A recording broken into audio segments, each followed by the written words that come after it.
السلام عليكم ورحمة الله وبركاته. الحمد لله رب العالمين ونصلي ونسلم على الرسول الكريم وعلى آله وأصحابه أجمعين. قال الله تعالى في محكم كلامه القديم والفرقان الحميد: إنا أنزلنا إليك الكتاب بالحق لتحكم بين الناس بما أراك الله ولا تكن للخائنين خصيما. قال نبينا محمد رسول الله صلى الله عليه وسلم: لا تفضلوا بين الأنبياء. صدق الله صدق رسول الله صلى الله عليه وسلم. اللهم صل على سيدنا محمد وعلى آل سيدنا محمد وأنزله المقعد المقرب عندك يوم القيامة. எல்லாம் வல்ல அல்லாஹுவின் திருப்பெயர் போற்றி புகழ்ந்து அகிலத்தின் அருள்கொடை அண்ணலம் பெருமானார் முஹம்மதும் ஸல்லல்லாஹு அலைஹி வஸல்லம் அவர்களுடைய திருநாமத்தை கூறி அன்னாரின் மீதும் அன்னாரை பின்பற்றிய சத்திய சஹாபாக்கள், நல்லோர்கள், சுஹதாக்கள், சாலிஹின்கள், நாதாக்கள், பெரியோர்கள், இமாம்கள், குறிப்பாக ஜும்மாவின் அவைக்கு வருகை தந்திருக்கிற வர இருக்கிற எல்லா மக்கள் மீதும் எல்லாம் வல்ல அல்லாஹுவின் அன்பும் அருளும் என்றும் நிறைவாக வந்து சேரட்டுமாக. நம்முடைய கடந்த கால வாழ்க்கையிலே நடந்துவிட்ட பாவங்கள், தவறுகளை அல்லாஹ் மன்னித்து அவனுடைய திருப்பொருத்தத்திற்குரிய நன்மக்கள் கூட்டத்திலே நம் எல்லோரையும் சேர்த்து அருள் புரிவானாக. நாம் செய்த நன்மைகளை எல்லாம் முழுமையாக அங்கீகரித்து இந்த உலகத்திலும் நாளை மறுமையிலும் அதற்கான சிறந்த பலனை நம் எல்லோருக்கும் அல்லாஹ் தருவானாக. அல்லாஹுவின் ஆலயமாம் காபாவையும் அண்ணலம் பெருமானார் ஸல்லல்லாஹு அலைஹி வஸல்லம் அவர்களின் புனிதமான ரவுதாவையும் புனித பைத்துல் முகத்தஸையும் மீண்டும் மீண்டும் தரிசிக்கின்ற ஒப்பற்ற பாக்கியத்தை நமக்கும் நம் குடும்பத்தினர்களுக்கும் அல்லாஹ் நசீபாக்குவானாக. உலகை விட்டு மூச்சடங்கும் நேரத்திலே லா இலாஹ இல்லல்லாஹ் முஹம்மது ரசூலுல்லாஹ் என்ற கலிமாவை கூறி நம்முடைய ஆத்மாக்களை அல்லாஹ் கைப்பற்றுவானாக. நாளை ஃபிர்தௌஸ் என்ற உயர்ந்த சொர்க்கத்திலே கண்மணி நாயகம் ஸல்லல்லாஹு அலைஹி வஸல்லம் அவர்களின் தலைமையின் கீழே நம்மையும் நம்மை பெற்றவர்கள், நமக்கு கல்வி தந்தவர்கள், நம் முன்னேற்றத்திற்கு காரணமான அத்துணை மக்களையும் அல்லாஹ் ஜன்னத்துல் ஃபிர்தௌஸிலே ஒன்றிணைப்பானாக. ஆமீன் யா ரப்பல் ஆலமீன். கண்ணியத்திற்கும் மரியாதைக்கும் உரிய சகோதரர்களே, பாசத்திற்குரிய மூமின்களே, இன்றைய காலத்தில் சமீபத்திய சில நாட்களாக உலகத்தில் எவ்வளவு பெரிய பதட்டமும் பேரிழப்புகளும் நடந்து கொண்டிருக்கிறது என்பதை நாம் அறிவோம். அந்த செய்திகளை எல்லாம் பேசுவதற்கு முன்னால் முதலாவதாக ஒரு முஸ்லிமின் பார்வை எப்படி இருக்க வேண்டும் என்பதை நாம் உள்வாங்கிக் கொள்ள வேண்டும். நம்மிலே பலர் அதை வாழ்க்கையில் செயல்படுத்தலாம். இன்னும் கூடுதலான உத்வேகமும் சிறந்த ஈடுபாடும் கிடைக்க வேண்டும் என்ற எண்ணத்திலே இதை நான் எனக்கும் சொல்லுகிறேன் என்ற எண்ணத்தில் மீண்டும் ஒரு முறை நினைவுபடுத்திக் கொள்கிறேன். அல் குர்ஆனிலே அல்லாஹ் சொல்கிறான்: இன்னா அன்ஸல்னா இலைக்கல் கிதாப பில் ஹக். நபியே, உங்களுக்கு இந்த வேதத்தை சத்தியமாக நாம் இறக்கியிருக்கிறோம். சத்தியத்தை கொண்டு இந்த வேதத்தை உங்களுக்கு இறக்கியிருக்கிறோம். காரணம், லித்தஹ்கும பைனன் நாஸி பிமா அராக்கல்லாஹ். உங்களுக்கு அல்லாஹ் காட்டிய அந்த தெளிவை நீங்கள் இதன் மூலம் மக்களுக்கு மிகச்சிறப்பாக நீங்கள் ஹுக்கும் செய்ய வேண்டும், தீர்ப்பளிக்க வேண்டும் என்ற அடிப்படையிலே. வலா தகுன் லில் ஹாயினீன ஹசீமா. நம்பிக்கைக்கு துரோகம் இழைக்கக்கூடியவர்களுக்கு ஒரு காலமும் நபியை நீங்கள் அவர்களுக்காக வேண்டி வாதாடாதீர்கள். அநியாயம் செய்யக்கூடிய, அக்கிரமம் செய்யக்கூடிய, துரோகங்களை மட்டுமே செய்து பழக்கப்பட்டவர்களுக்கு ஒரு காலமும் நீங்கள் துணை நிற்காதீர்கள், வாதாடாதீர்கள் என்று அல்லாஹ் தன்னுடைய அருள்மறையிலே சொல்லுகிறான். அப்படி என்றால் ஒரு மூமின் எப்பொழுதுமே நியாயத்தின் பக்கம் நிற்பார். ஒரு முஸ்லிம் நீதியின் பக்கம் நிற்பார். எங்கே உண்மை இருக்கிறதோ அங்கேதான் நிற்பார். நான் நடுநிலைவாதி, எனக்கு எதற்கு வம்பு, அந்த பக்கமும் இல்லை இந்த பக்கமும் இல்லை, இருந்து கொள்வோம் சும்மா, அவர்களுக்கும் நல்லவராக இருந்து கொள்வோம், இவர்களுக்கும் நல்லவராக இருந்து கொள்வோம், எதற்கு எதையாவது பேச போய் யாரையாவது பகைத்து கொள்ள என்ற சிந்தனை மூமினுக்கு இருக்கக்கூடாது என்கிறது குர்ஆன். நடுநிலை என்றால் அதுவல்ல நடுநிலை. பாதிக்கப்படுவதை வேடிக்கை பார்ப்பதோ, கஷ்டப்படுவதை ஓரம் நின்று கைகட்டி பார்ப்பதோ அல்ல நடுநிலை. நடுநிலைமை என்றால் பிரச்சனை யாருக்கு, துன்பம் யாருக்கு என்பதை கண்டறிந்து அந்த துன்பப்படக்கூடியவர், வேதனைப்படக்கூடியவர் கடைநிலை மனிதராக இருந்தாலும், உச்சபட்சமான சமூகத்தால் ஓரம் கட்டி வைக்கப்பட்ட மனிதராக இருந்தாலும் அவருக்கு பக்கமாக போய் நிற்பதுதான் நடுவுநிலைமை. நடுநிலைமை என்கின்ற பெயரிலே யாரையும் பகைத்துக் கொள்ள வேண்டாம் என்ற சிந்தனை அந்த எண்ணத்தில் இருப்பது என்பது இயல்பில் வாழ்க்கையிலும் பொருந்தாது, அல்லாவின் மன்றத்திலும் அது ஏற்றுக்கொள்ளப்படாது. எனவேதான் நபிகள் நாயகம் ஸல்லல்லாஹு அலைஹி வஸல்லம் எந்த சந்தர்ப்பம் வந்தாலும் நீதத்தின் பக்கமும் நேர்மையின் பக்கமும் உண்மையின் பக்கமும் தான் நின்றிருக்கிறார்கள். பாதிக்கப்பட்டவர் எதிர்த்தரப்பில் இருந்தவராக இருந்தாலுமே கூட நபிகள் நாயகம் உண்மையின் பக்கம் நின்றார்கள். சரி, நம்ம ஆளுக்கு எதிர்த்தாப்புல வழக்கு இருக்குத, சரி எப்படியாவது இதை பூசி மொழிகிடலாம், இதை கண்டும் காணாம ஆக்கிடலாம் என்ற மனப்பாங்கு நபியிடத்தில் ஒரு காலமும் இல்லவே இல்லை. ஒரு சின்ன உதாரணத்தை சொல்லி நான் இந்த உரையை துவங்குகிறேன். நபி ஸல்லல்லாஹு அலைஹி வஸல்லமின் காலத்திலே ஒரு பஜார் இருந்தது மதீனாவிலே, ஒரு பெரிய கடை வீதி. அந்த கடை வீதியிலே ஒரு யூதர் வியாபாரம் செய்தார், யூத மதத்தை சேர்ந்தவர். ஒரு முஸ்லிம் முகமது ரசூலுல்லாவை ஏற்றுக்கொண்டு நம்பிக்கை கொண்டு ஈமான் கொண்டவர் அவரிடத்திலே பொருளை வாங்க வந்தார். வாங்க வரக்கூடிய முஸ்லிம் கொஞ்சம் பேரம் பேசினார், இதை இவ்வளவுக்கு நீங்க குறைச்சு தரணும் அப்படின்னு சொல்லி. கொடுக்கக்கூடியவர், அதாவது பாஇ முஷ்தரி என்று சொல்வார்கள் அரபியிலே. பாஇ என்றால் விற்கக்கூடியவர், முஷ்தரி என்றால் வாங்கக்கூடியவர். விற்கவர் சொன்னார், இல்லைங்க இவ்வளவு கம்மி பண்ணி தர இயலாது, அது முதலுக்கே மோசம். வந்தவர் சொன்னார் முஸ்லீம், இல்லை குறைச்சு தான் தரணும். இப்படி பேச்சுவார்த்தை போயிட்டு இருந்துச்சு. ஒரு கட்டத்தில் அந்த விற்பனை செய்யக்கூடிய யூதர் சொன்னார், வல்லதி இஸ்தஃபா மூசா ரசூலா, எந்த இறைவன் மூசாவை ரசூலாக தேர்ந்தெடுத்தானோ அவரின் மீது சத்தியமா சொல்றேன், ₹1 கூட குறைஞ்ச மாட்டேன். இப்போ வந்த முஸ்லீமுக்கு கோபம் வந்து போச்சு. முகமது ரசூலுல்லா நம்ம கூட இருக்கிறாங்க, அவங்க வாழ்ந்த மண்ணு, அவங்க வாழ்ந்துகிட்டு இருக்கக்கூடிய மண்ணு, அவங்கள விட்டுட்டு என்ன மூசாவை நீ இழுக்கிற? நீ மூசாவும் இறை தூதர் தான், அதிலே மாற்றுக்கிறது இல்லை. ஆனாலும் அவருக்கு என்ன ஒரு எமோஷனல் அப்படின்னா, நம்ம நபியை விட்டுட்டு மூசா விழுக்கிறாருன்னு சொல்லி விட்டாரு ஓங்கி ஒரு அரை கண்ணத்துல. இப்ப அடியை வாங்கிட்டு இந்த யூதர் வேகமாக எங்கே போனார் தெரியுமா? அவரு கூட்டத்துக்கு போகல, ஏன்னா அவருக்கு தெரியும் முகமது ரசூல்லாட்ட போனாதான் நியாயம் கிடைக்கும்னு. நேரம் முகமது ரசூல்லாவிடத்திலே வந்தார். ஸல்லல்லாஹு அலைஹி வஸல்லம் விவரத்தை கேட்டாங்க, யார் அடிச்சதுன்னு கேட்டாங்க. அவரை கூட்டு வர சொன்னாங்க. ஏன்பா லிம லதம்த, எதற்கு நீ அடித்தாய் கன்னத்திலே என்று கேட்டார்கள். வந்தவர் சொன்னார், நபியே நீங்க இருக்கிறீங்க ஹயாத்தா, நீங்க அவ்வளவு நபி ஆகிரு நபி, முதல் நபியும் இறுதி நபியும் நீங்கள் தான், அல்லாஹ்வினுடைய ஹபீப், உங்களை விட்டுட்டு எப்படி மூசாவை அவர் இழுக்கலாம்? இப்ப நியாயமா என்ன வந்துட்டு, சரி நம்மளுக்கு சரியான தொண்டைவன், நம்ம மேல உச்சபட்சமான பிரியம் வச்சிருக்காரு அப்படின்னா ரசூலுல்லாஹ் நினைக்கல.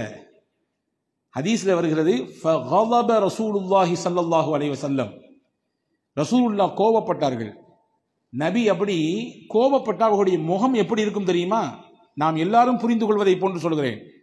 மாதுளை பழத்திலிருந்து சாறை பிழிந்தால் எப்படி இருக்கும், அப்படியே செகசகன் இருக்கும். அவங்களுடைய முகம் ஏற்கனவே அவங்க பார்ப்பதற்கு நிறத்தால் கவரக்கூடிய நிறத்தை பெற்றவர்கள். கோபப்பட்டு அவங்களுடைய முகம் அப்படி செவந்து போய்விடும். சஹாபாக்கள் சொல்றாங்க, இவர் இப்படி சொன்ன உடனே ரசூலுல்லாஹ்வுடைய முகம் அப்படி கோபத்தால் அப்படி தகதகன்னு அப்படியே அந்த கோபத்தினுடைய கனல்கள் தெரிகிறது.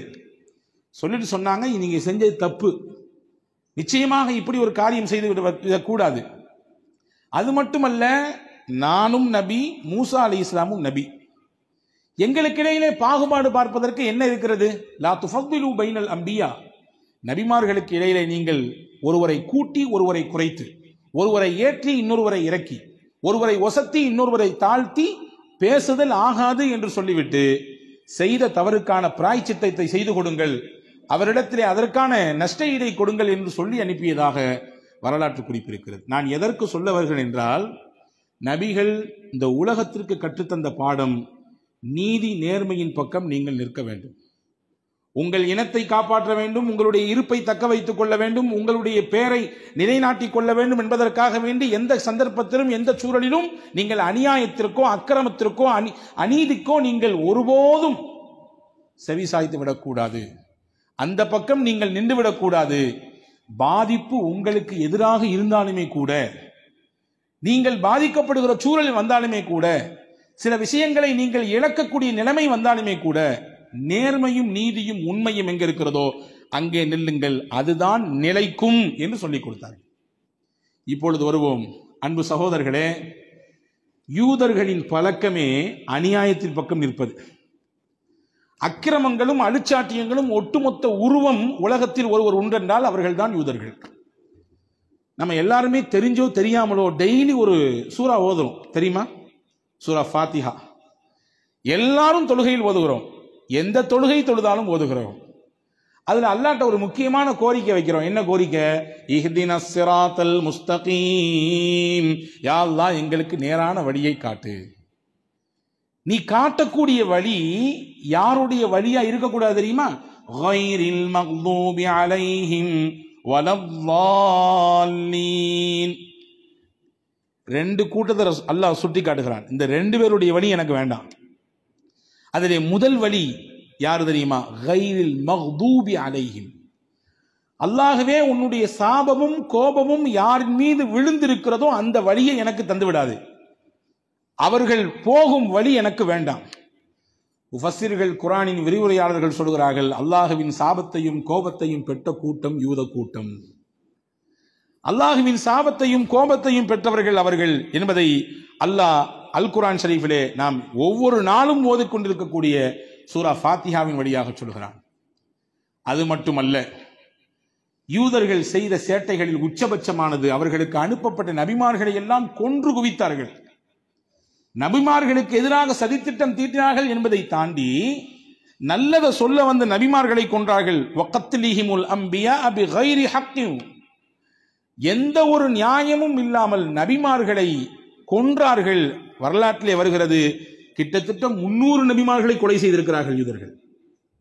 300க்கும் அதிகமான நபிமார்களை கொலை செய்தவர்கள் யூதர்கள் என்று ஹதீஸ் ஷரீஃபிலே நமக்கு விளக்கம் கிடைக்கிறது. அதே மாதிரி இந்த யூதர்கள் தான் துணிந்து சொன்னார்கள், நாங்கள் தான் மரியமின் குமாரர் ஈசாவை கொன்றோம். குர்ஆன் சொல்கிறது. குர்ஆனிலே சூரா அன்னிசா என்கின்ற அத்தியாயத்தை சொல்கிறான் அல்லாஹ், வகௌலிஹிம் இன்னா கதல்னல் மஸீஹு ஈஸா இப்னு மர்யம ரசூலல்லாஹ். அல்லாஹ்வின் இறை தூதர் என்று யாரை நீங்கள் சொல்லிக் கொண்டிருக்கிறீர்களோ அந்த ஈசாவை நாங்கள் தான் கொன்றோம் என்று தைரியமாக சொன்னார்கள் யூதர்கள். அது மட்டுமல்ல, தாங்களே எப்பொழுதும் உயர்வானவர்கள், தங்களை அண்டித்தான் மற்றவர்கள் பிழைக்க வேண்டும் என்கின்ற அந்த மனப்பான்மை இருக்கிறதே இப்பம் தோன்றியதல்ல, அவர்களின் ஆரம்பம் தொட்டே இந்த மனம் இருந்திருக்கிறது அவர்களிடத்திலே. நஹ்னு அப்னாஉல்லாஹி வ அஹிப்பாஹு, குர்ஆனிலே அல்லாஹ் சொல்கிறான், நாங்கள் யார் தெரியுமா? யூதர்கள் சொல்வார்களாம், அல்லாஹ்வினுடைய செல்ல குழந்தைகள், இறைவனின் செல்ல குழந்தைகள் நாங்கள், அவனுக்கு நெருக்கமானவர்கள் நாங்கள். எனவே எங்களை அண்டித்தான் பிற மக்கள் பிழைக்க வேண்டும், எங்களை சார்ந்துதான் நீங்கள் வாழ வேண்டும், நாங்கள் தான் எப்பொழுதும் சமூகத்திலே வசதியானவர்கள், உயர்நிலையிலே உள்ளவர்கள், நீங்கள் எல்லாம் எங்களுக்கு அடுத்துதான் என்று பிறரை தங்களுக்கு கீழே அடிமையாக வைத்துக் கொள்வதையே விரும்பக்கூடிய மனப்பக்குவத்தை கொண்டவர்கள் யூதர்கள் என்று அல் குர்ஆன் சுட்டி காட்டுகிறது. எனவேதான் மதீனாவிலேயே ஆரம்ப கட்டத்திலே முஹம்மது ரசூலுல்லாஹ் உள்ளே போவதற்கு முன்னால் வட்டி விட்டு பிழைத்துக் கொண்டிருந்தார்கள் யூதர்கள். வேறு வழி இல்லாமல் மதீனாவிலே வசித்த ஏழை குடிமக்கள், அந்த நகரத்தினுடைய பூர்வ குடிமக்கள், அவர்களிடத்திலே வட்டியை வாங்கி கடனை பெற்று வாழ்ந்து வந்தார்கள். வரலாறு சொல்லுது, எந்த அளவுக்கு அந்த மண்ணினுடைய பூர்வ குடிமக்களை இந்த யூதர்கள் தங்களுடைய பிடியில் வைத்திருந்தார்கள் தெரியுமா?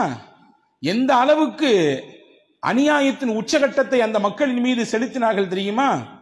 கடனுக்கு வட்டியை வாங்கியவர்களின் வீட்டிலே ஏதாவது கல்யாணம் என்றால், திருமணம் என்றால், எந்த பெண்ணுக்கு திருமணமோ அந்த பெண் யார் அந்த குடும்பத்திற்கு கடன் கொடுத்திருக்கிறாரோ அவரோடு சென்று முதல் நாளை கழிக்க வேண்டும். அதற்கு பின்புதான் அந்த பிள்ளைக்கு கல்யாணம். இப்படியான ஒரு கோரமான ஒரு நிலையோடு, ஒரு மனித மனம் ஏற்றுக்கொள்ளாத அளவிற்கு உச்சபட்சமான ஒரு அடிமைத்தனத்தை பிற மக்களின் மீது சுமத்தக்கூடிய நிலைப்பாட்டிலே யூதர்கள் இருந்தார்கள் என்று வரலாறு சொல்லுகிறது. எனவேதான் நபிகள் நாயகம் ஸல்லல்லாஹு அலைஹி வஸல்லம் அன்னவர்கள் இவர்களுடைய தகிடுதத்தங்களை எல்லாம் தெரிந்ததினால்தான் மதீனாவுக்கு வந்தவுடன் அங்கே 3 விதமான யூத கூட்டம் இருந்தது. அந்த கூட்டத்தினரிடத்திலே பெருமானார் ஸல்லல்லாஹு அலைஹி வஸல்லம் அன்னவர்கள் உடன்படிக்கை செய்து கொண்டார்கள். பனு நலீர், பனு கைனுகா, பனு குரைதா, இதுதான் மதீனாவிலே இருந்த யூத கூட்டம். இந்த யூத கூட்டத்திலே இவர்களுடைய புத்தியை முஹம்மது ரசூலுல்லாஹ் முழுமையாக உள்வாங்கியதினால்தான் சில ஒப்பந்தங்களை போட்டவர்களோடு இயல்பு வாழ்க்கையை எதிர்கொள்ள வேண்டும் என்கின்ற நிலைக்கு வந்தார்கள். அவர்கள் போட்ட ஒப்பந்தங்களிலே முக்கியமானதை மட்டும் சொல்கிறேன். உங்கள் கொள்கை உங்களுக்கு, என்னுடைய கொள்கை எனக்கு. மதீனாவை பாதுகாக்கக்கூடிய விஷயத்திலே நாம் எல்லாரும் ஒன்றிணைந்து பயணிக்க வேண்டும். அவரவர்களுடைய பொருளாதார தேவையை அவர்களே பார்த்துக் கொள்ள வேண்டும். இரண்டு தரப்பும் நீதியை, நேர்மையை நீங்கள் ரொம்பவும் கண்ணும் கருத்துமாக நாம் கவனிக்க வேண்டும். நேர்மையின் பக்கம் நிற்க வேண்டும், நீதியின் பக்கம் நிற்க வேண்டும். ஏதாவது ஒரு சச்சரவு பிரச்சனை என்றால் முஹம்மது ரசூலுல்லாஹ் என்ன தீர்ப்பு கொடுக்கிறார்களோ அதை ஏற்றுக்கொள்ள வேண்டும். ஒருவருக்கு பிறரின் மீது இருக்கக்கூடிய உரிமைகளை பாதுகாக்க வேண்டும் என்பன போன்ற சில உடன்படிக்கைகளை வைத்துத்தான் இந்த கேடுகட்ட யூதர்களை மதீனா நகருக்குள்ளே முஹம்மது ரசூலுல்லாஹி ஸல்லல்லாஹு அலைஹி வஸல்லம் தங்க வைத்தார்கள். பொதுவாகவே உடன்படிக்கை மீறுதல் என்பது யூதர்களுடைய இயல்பு பழக்கம். உடன்படிக்கையை மீறி நடப்பது என்பது, எனவேதானே இன்னைக்கு எத்தனையோ உடன்படிக்கைகள் போட்ட பின்பும் கூட அதையெல்லாம் கிழித்து எறிந்துவிட்டு உலக நாடுகளை மதிக்காமல் சுற்றி இருக்கக்கூடிய இதர மக்களினுடைய அந்த விஷயத்தை, உரிமையை கொஞ்சமும் கருத்தில் கொள்ளாமல் வரம்பு மீறி ஒரு குறிப்பிட்ட மக்களின் மீது தங்களுடைய அராஜகத்தை, அநியாயத்தை கட்டவிழ்த்துக் கொண்டிருக்கிறார்கள். இவர்களுடைய மூதாதையர்களின் பழக்கம். இவர்களுடைய ஜீனிலே இருக்கக்கூடிய ஒரு குறை என்னவென்றால் உடன்படிக்கை அவர்கள் காப்பாற்றவே மாட்டார்கள், உடன்படிக்கை அவர்கள் பாதுகாக்கவே மாட்டார்கள். ரசூலுல்லாஹ்வோடு போட்டிருந்த உடன்படிக்கையை மீறினார்கள். ஹதீஸிலே வந்திருக்கிறது, முஹம்மது ஸல்லல்லாஹு அலைஹி வஸல்லம் அவர்களை சாப்பாட்டுக்கு, விருந்துக்கு கூப்பிட்டாங்க. ஸல்லல்லாஹு அலைஹி வஸல்லம் அவர்கள் என்னதான் இருந்தாலும், இதர சமுதாயமாக இருந்தாலும் விருந்தோம்பலுக்கு அழைத்ததினாலே ரசூலுல்லாஹ் மனமோந்து அங்கே ஏற்றுக்கொண்டு போனார்கள். போன சந்தர்ப்பத்திலே பனு நதீர் என்று சொல்லக்கூடிய அந்த யூத கூட்டம் மேலே இருந்து ஒரு பெரிய பாறையை உருட்டி விட்டு முஹம்மது ரசூலுல்லாவை கொல்ல வேண்டும் என்று திட்டம் போட்டது. பாறை கீழே விழுந்தது. ஆனால் முஹம்மது ரசூலுல்லாவுக்கு பாதிப்பு ஏற்படவில்லை. அல்லாஹ் ஜிப்ரஈலை வைத்து ரசூலுல்லாவை பாதுகாத்து விட்டான். அப்போ முஹம்மது ரசூலுல்லாவை தீர்த்து கட்ட வேண்டும் என்கின்ற ஒரு நிலைக்கு பனு நதீர் கூட்டம் வந்ததினாலே இவங்க போட்ட உடன்படிக்கையை மீறிட்டாங்க. இனிமேல் இங்க இருக்கக்கூடாது, வெளியே போங்கன்னு ரசூல் ஸல்லல்லாஹு அலைஹி வஸல்லம் அவர்களை வெளியேற்றினார்கள். அதே போன்று ஸல்லல்லாஹு அலைஹி வஸல்லம் அவர்கள் போட்ட உடன்படிக்கையிலே முக்கியமானது, மதீனாவுக்கு ஏதாவது ஒரு பிரச்சனை என்றால் இங்கே முஸ்லிம் யூதர் என்று பார்க்க கூடாது, மதீனா மண்ணை காப்பாற்ற வேண்டும். இங்கே இருக்கக்கூடிய மக்களுக்கு நாம் ஒருவருக்கொருவர் அனுசரணையாக நிற்க வேண்டும் என்று ரசூலுல்லாஹ் சொன்னார்கள். ஹிஜ்ரி 10ஆம் நூற்றாண்டு என்று நினைப்பு, ஹந்தக் என்ற யுத்தம் நடந்தது. அந்த யுத்தத்திலே எக்கச்சக்கமான மக்கள் வெளியே இருந்து முஸ்லிம்களை தாக்குவதற்கு மதீனாவுக்குள்ளே வந்தார்கள். இங்கே இருந்த யூத கூட்டம் பனு குறைலா முஸ்லிம்களோடு நிற்காமல் எதிரிகளோடு போய் நின்றார்கள். இப்போ உடன்படிக்கையை முறிச்சிட்டாங்க, மீறிட்டாங்க. ஸல்லல்லாஹு அலைஹி வஸல்லம் அவர்கள் அவர்களையும் வெளியே கிளப்பி வைத்தார்கள். இப்படியான பல உடன்படிக்கைகளை மீறுகிற பழக்கம் இவர்களினுடைய இயற்கையிலேயே பட்டது என்பதை வரலாறு நமக்கு அதி அற்புதமாக சொல்லித் தருகிறது. எனவேதான் 2ஆம் உலக யுத்தத்திற்கு பிறகு ஹிட்லர் கிட்டத்தட்ட 50 லட்சம் யூதர்களை அழித்தார், கொன்று போட்டான். யூதர்களை எல்லாம் கொன்றுவிட்டு அவன் சொன்னான், நான் செய்தது இந்த மனித குலத்திற்கான நன்மை என்று சொன்னான். யூதர்களை நான் அழித்திருக்கிறேன் என்று என்னை எல்லோரும் ஏசி பேசுகிறீர்கள், ஆனால் நான் செய்தது இந்த மனித குலத்திற்கான நன்மை என்பதை நீங்கள் பின்னால் ஒரு காலம் வரும் புரிவீர்கள். கொஞ்ச பேரை நான் விட்டு போயிருக்கிறேன், இவங்களை ஏன் நான் விட்டுட்டு போனேன்றதை நீங்க நினைச்சு வருத்தப்படக்கூடிய காலமும் வரும், அதையும் நீங்க பார்ப்பீங்க என்று ஹிட்லர் சொன்னதாக ஒரு வரலாற்று குறிப்பு இருக்கிறது.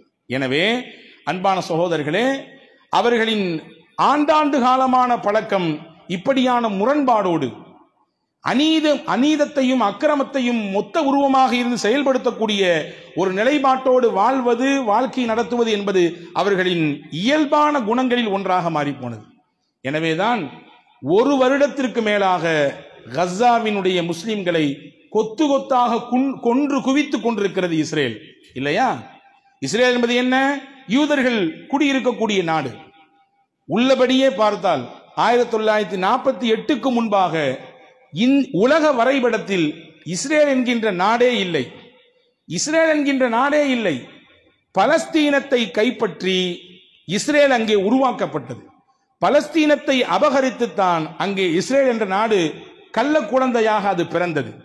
அன்பர்களே, ஆனால் அந்த இஸ்ரேல் கடந்த 1 ஆண்டுக்கு மேலாக பலஸ்தீனத்திலே கஸாவினுடைய முஸ்லிம்களை 200 நபர்களை ஹமாஸ் அமைப்பு பிடித்துவிட்டு போய்விட்டது என்ற காரணத்தை சொல்லி கிட்டத்தட்ட 20 லட்சம் முஸ்லிம்களை, அங்கே வாழக்கூடிய மக்களை சொல்லனா துன்பத்திற்கு ஆளாக்கி கொண்டிருக்கிறது என்பதை நாம் அறிவோம். கிட்டத்தட்ட இந்த இடைப்பட்ட காலத்தில் மட்டும் இறந்து போன கஸாவின் முஸ்லிம்களின் எண்ணிக்கை மட்டும் 59,000 நபர்கள், கிட்டத்தட்ட 60,000 நபர்கள். இதிலே குழந்தைகள், பெண்கள் எல்லாம் உட்பட 60,000 நபர்களை இந்த போராட்டத்திலே கஸாவினுடைய மக்கள் இழந்திருக்கிறார்கள். தண்ணீர் தட்டுப்பாடு, மின்சாரம் கொடுக்க முடியாது என்கின்ற நிலை, மருத்துவமனைகளையும் கூட குறிவைத்து தாக்கி அந்த இஸ்ரேல் கஸாவிலே அழித்துக் கொண்டிருக்கிறார்கள். உலகத்திலிருந்து வேறு எந்த பாகத்திலிருந்தும் கஸாவினுடைய மக்களுக்கு உதவி பொருள் வந்துவிடக் கூடாது என்று தடை போட்டார்கள். இந்த தடையெல்லாம் மீறி ஒரு சில அமைப்புகள், மனித உரிமை அமைப்புகள் அங்கே உணவை கொண்டு போனதற்கு பின்பும் கூட திடீர் தாக்குதல் என்கின்ற பெயரிலே கடந்த 2 நாட்களுக்கு முன்பாக திடீர் தாக்குதல் என்கின்ற பெயரிலே உணவை விநியோகித்துக் கொண்டிருக்கக்கூடிய சமயத்திலே ஆங்காங்கே முகாம்களிலே வைக்கப்பட்டிருந்த அந்த கஸாவினுடைய மக்களுக்கு வெளி ஊர்களிலிருந்து, நாடுகளிலிருந்து வந்த அந்த உணவுப் பொருட்களை, தண்ணீரை விநியோகித்துக் கொண்டிருக்கக்கூடிய சமயத்திலே திடீர் தாக்குதல் நடத்தி 70க்கும் அதிகமான குழந்தைகள் மற்றும் பெண்களை கொன்று குவித்திருக்கிறது இஸ்ரேல்.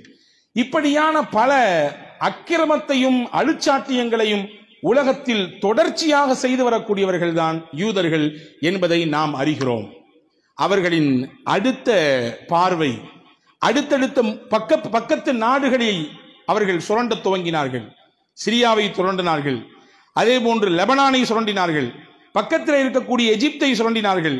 இப்பொழுது கொஞ்சம் தூரத்தில் இருக்கக்கூடிய மத்திய கிழக்கு நாடுகளினுடைய மையமாக இருக்கக்கூடிய ஈரானை தாக்க வேண்டும், ஈரானை அழிக்க வேண்டும் என்கின்ற பெயரிலே கடந்த வெள்ளிக்கிழமை எதிர்பாராத விதமாக திடீரென்று வான்வழி தாக்குதல் நடத்தி கிட்டத்தட்ட 20 முக்கிய இடங்களை அங்கே சிதைத்திருக்கிறார்கள்.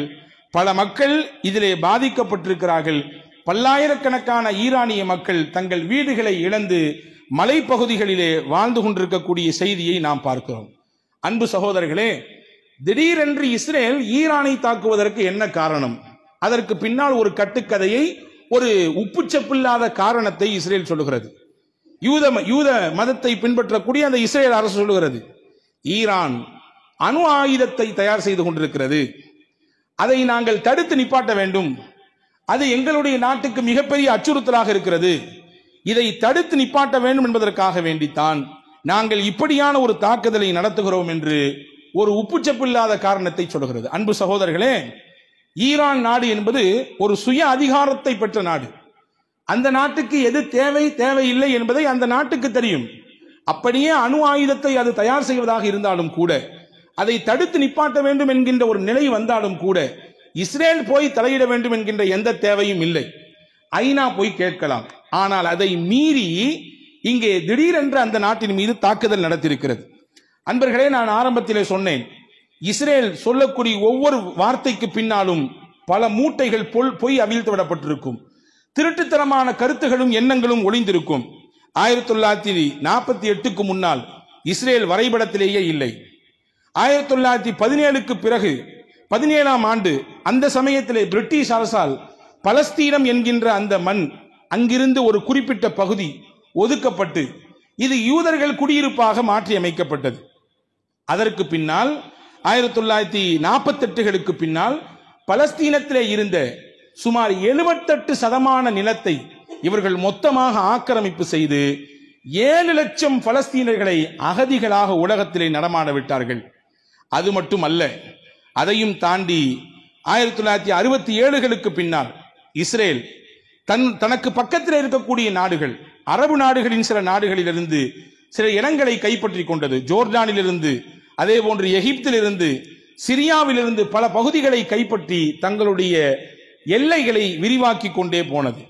இப்படி திருட்டுத்தனமான வேலைகளை தொடர்ச்சியாக செய்யக்கூடிய இஸ்ரேல் தான் சொல்லுகிறது, ஈரான் அணு ஆயுதத்தை வைத்திருக்கிறது, அதை தடுத்து நிப்பாட்ட வேண்டும் என்பதற்காக வேண்டித்தான், அதனால் எங்களுடைய நாட்டுக்கு பாதிப்பு என்பதை நாங்கள் உணர்ந்ததனால்தான் அந்த நாட்டை நாங்கள் தாக்குகிறோம் என்று. உள்ளபடியே நாம் பார்ப்போமேயானால் இஸ்ரேலிடத்தில் அணு ஆயுதம் இல்லவே இல்லையா? இஸ்ரேல் அணு ஆயுதத்தை எப்பொழுது தயாரித்தது? 1948 இஸ்ரேல் நாடு உருவாகியதற்கு பிறகு. அந்த நாட்டினுடைய முதல் பிரதமர் டேவிட் பென்குரியன் அப்பொழுதே சொன்னார், இஸ்ரேல் நாட்டுக்கு அணு ஆயுதம் தேவை என்று சொன்னார். அந்த சமயத்திலே அதை வளர்ந்த நாடுகள் பல ஏற்றுக்கொள்ளவில்லை.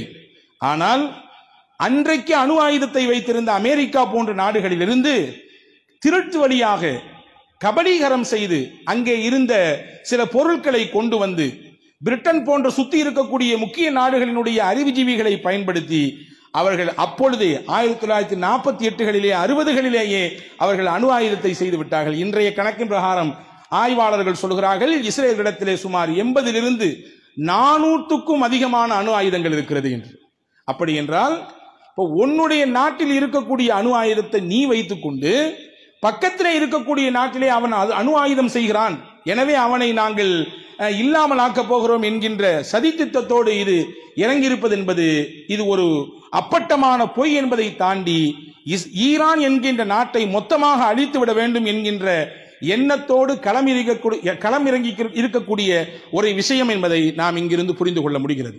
இந்த நேரத்தில் முஸ்லிம்களாக இருக்கக்கூடிய நாம், உலக முஸ்லிம்களாக இருக்கக்கூடிய நாம் என்ன செய்ய வேண்டும், நமக்குரிய கடமை என்ன, பொறுப்பு என்ன என்பதை நாம் இங்கே உள்வாங்கிக் கொள்ள வேண்டும். நான் ஆரம்பத்தில் சொன்னதை மறுபடியும் சொல்கிறேன்.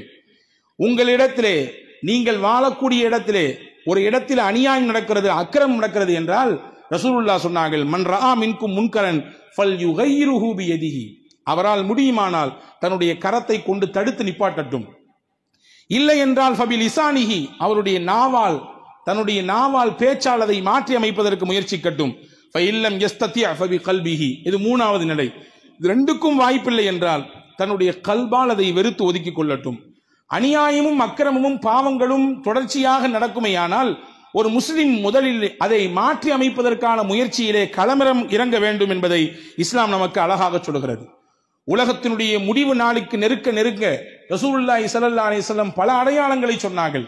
அந்த அடையாளங்களிலே ரொம்ப முக்கியமான அடையாளம் என்னவென்றால் ஹதீஸிலே வந்திருக்கிறது, லா தகூமு ஸாஆ, மறுமை நாள் என்பது ஏற்படாது, ஹத்தா யுகாத்திலுல் முஸ்லிமு யஹூத, முஸ்லிம்கள் யூதர்களிடத்திலே சண்டையிடுவார்கள், முஸ்லிம்கள் யூதர்களுக்கு எதிராக போர் செய்வார்கள். எந்த அளவுக்கு என்றால் ஒரு முஸ்லிம் யூதர்களை துரத்தி கொண்டு போவார்கள். அந்த யூதன் போய் மரத்துக்கு பின்னால் ஒளிந்து கொள்வான், கல்லுக்கு பின்னால் ஒளிந்து கொள்வான்.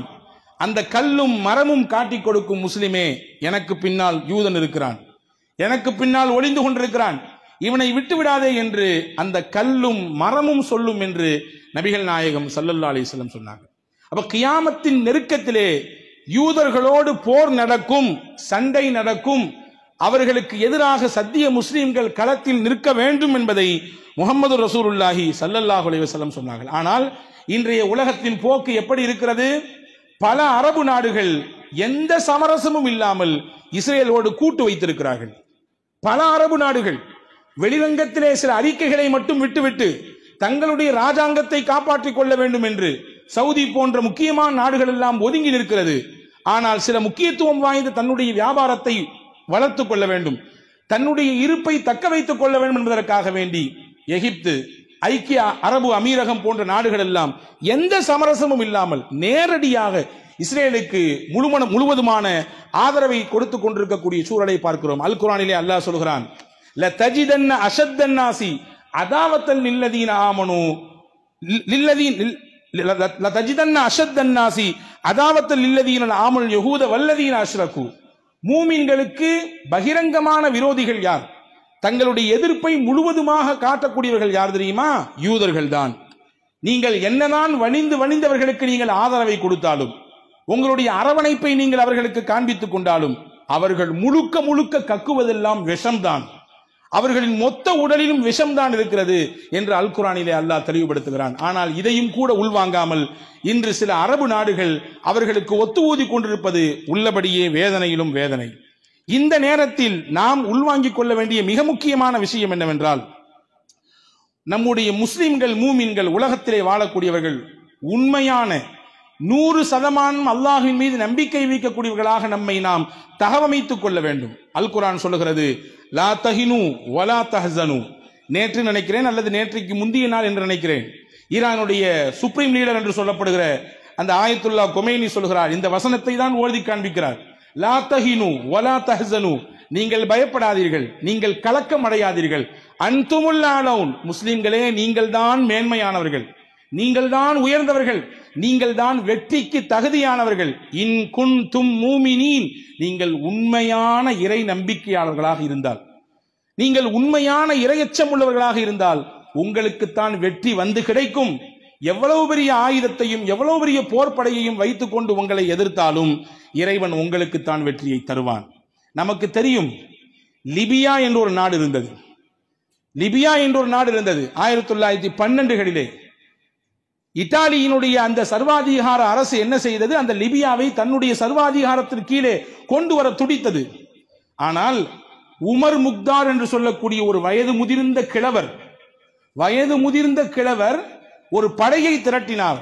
கிட்டத்தட்ட 20 வருடம் முசோலினுடைய அந்த சர்வாதிகார அரசு லிபியா மண்ணை கொஞ்சமும் தொட்டு கூட பார்க்க முடியவில்லை. சொல்ல போனால் அங்கிருந்து வந்த பெரும் பெரும் அதிகாரிகள் கூட இங்கே உமர் முக்தாருக்கு முன்னால் மண்டியிட்டார்கள் என்பது மட்டுமல்ல, தன்னுடைய நெறி மார்க்கமாக இஸ்லாத்தை ஏற்றுக்கொண்டார்கள் என்று வரலாறு சொல்லுகிறது. இத்தனைக்கும் உமர் முக்தார் யார்? ஒரு சராசரி ஊரிலே, ஒரு கிராமத்திலே, ஒரு மரத்துக்கு கீழே உட்கார்ந்து கொண்டு வயது முதிர்ந்த தோட்டத்திலே அந்த ஊரிலே இருக்கக்கூடிய சின்ன சின்ன பிள்ளைகளுக்கு குர்ஆன் சொல்லிக் கொடுக்கக்கூடிய மக்தபு ஆசிரியர், அந்த ஊரில் இருக்கக்கூடிய சிறுவர்களுக்கு குர்ஆனை கற்றுக் கொடுக்கக்கூடிய மக்தப் மதரசாவின் ஆசிரியர். அவர்தான் இத்தாலியை சர்வாதிகாரத்தின் உச்சாணி கொம்பிலே இருந்த முசோலினியின் கண்ணில் விரலை விட்டு ஆட்டினார். 20 வருஷம். 20 வருஷத்துக்கு பின்னால் தான் அந்த வயது முறிந்தவரை அந்த இத்தாலிய அரசு கைப்பற்ற முடிந்தது, கைது செய்ய முடிந்தது. கடைசி வரை அடிபணிய மாட்டேன், இருந்தால் இந்த வீரத்தோடு தீரத்தோடு வாழ்வேன், இல்லை என்றால் மரணத்தை முத்தமிட்டு ஏற்றுக்கொள்வேன் என்று சொன்னவர் தான் உமர் முக்தார். முகமது ரசூலுல்லாவின் வாழ்க்கைக்கு பின்னால் சையதுனா உமர் ரலியல்லாஹுடைய காலகட்டத்திலே ரோமர்களுக்கு எதிராக பல யுத்தம் நடந்தது. லட்சக்கணக்கில் ரோமப்படை வந்தது. முஸ்லிம்கள் வெறும் எண்ணிக்கையில் குறைந்தவர்கள், ஆயிரக்கணக்கில், 10,000, 20,000 இந்த மாதிரியான எண்ணிக்கை. ஆனால் ரோமர்கள் 2 லட்சம், 2.5 லட்சம். வந்தவர்கள் எல்லாம் தோத்து போய் ஓடுகிறார்கள். ஒண்ணுமே புரியல அவனுக்கு. என்னப்பா 2 லட்சம் பேர் நம்ம போயிருக்கிறோம், ஒரு 20,000, 30,000 மக்களை நம்மளை விட பலத்தால் 10 மடங்கு பின்னால் இருக்கக்கூடியவர்களை நம்மால் வீழ்த்த முடியவில்லையா? என்ன ரகசியம் அப்படின்னு கேட்டான் தலைவன். இங்கே சொன்னார்கள், இங்கே தோற்று போனவர்கள் தலைவரிடத்திலே போய் சொன்னார்கள், அந்த கூட்டத்திலே பகலெல்லாம் சண்டையிடுகிறார்கள், இரவாகிவிட்டால் தங்களை படைத்த ரப்பிடத்திலே நின்று மன்றாடி கண்ணீர் விட்டு அழுகிறார்கள், தங்களை இறைவனுக்கு முன்னால் அப்படியே ஒப்புவித்து விடுகிறார்கள், அப்படியே ஒப்படைத்து விடுகிறார்கள். ஆனா நம்ம கூட்டத்தில் பகல்லாம் சண்டை போட்டு ராத்திரி எல்லாம் கூத்தடிக்கிறான், தண்ணியை குடித்துக் கொண்டு, சாராயத்தை குடித்துக் கொண்டு பெண்களோடு உல்லாசபுரியிலே சுத்தி வருகிறான். எனவே நமக்கு ஜெயிக்க முடியவில்லை.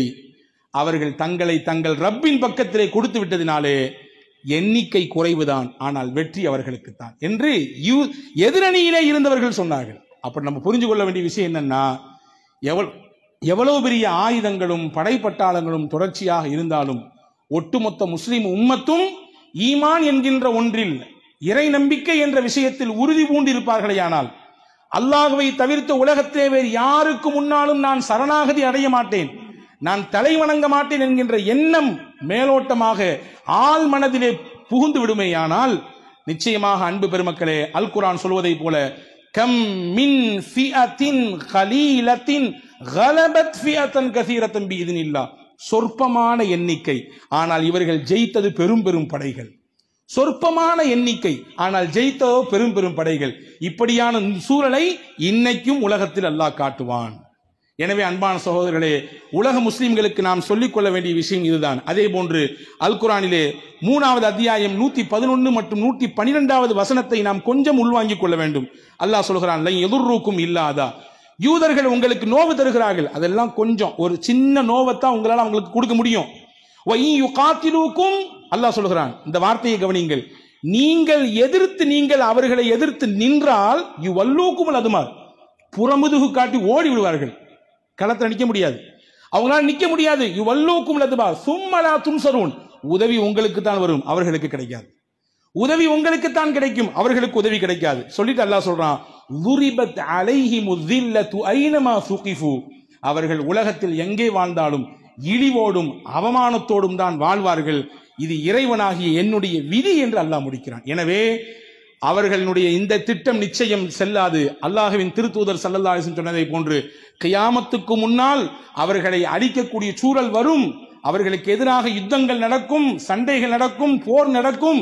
ஆனால் கடைசியில் வெற்றி முஸ்லிம்களுக்குத்தான் என்று சொல்கிறான் வல்ல அல்லாஹ். அதை நம்முடைய காலத்திலேயே காண்பிப்பானாக. கஸாவினுடைய மக்களுக்கு அல்லாஹ் பாதுகாப்பை தருவானாக. முழுமையான விடுதலையை பலஸ்தீனத்திற்கு மட்டுமல்ல, இன்றைக்கு மத்திய கிழக்கு நாடுகளில் ஏற்பட்டிருக்கக்கூடிய அந்த போர் அபாயத்தை அல்லாஹ் தணிப்பானாக. அல்லாஹ்வினுடைய நாட்டம் இருந்தால் இதிலேயே இந்த சியோனிசத்திற்கு அல்லாஹ் ஒரு முடிவை கட்டுவானாக. வாஹிரு தாவான் அல்ஹம்துலில்லாஹி ரப்பில் ஆலமீன். வஸ்ஸலாமு அலைக்கும் வரஹ்மத்துல்லாஹி வபரகாத்துஹு.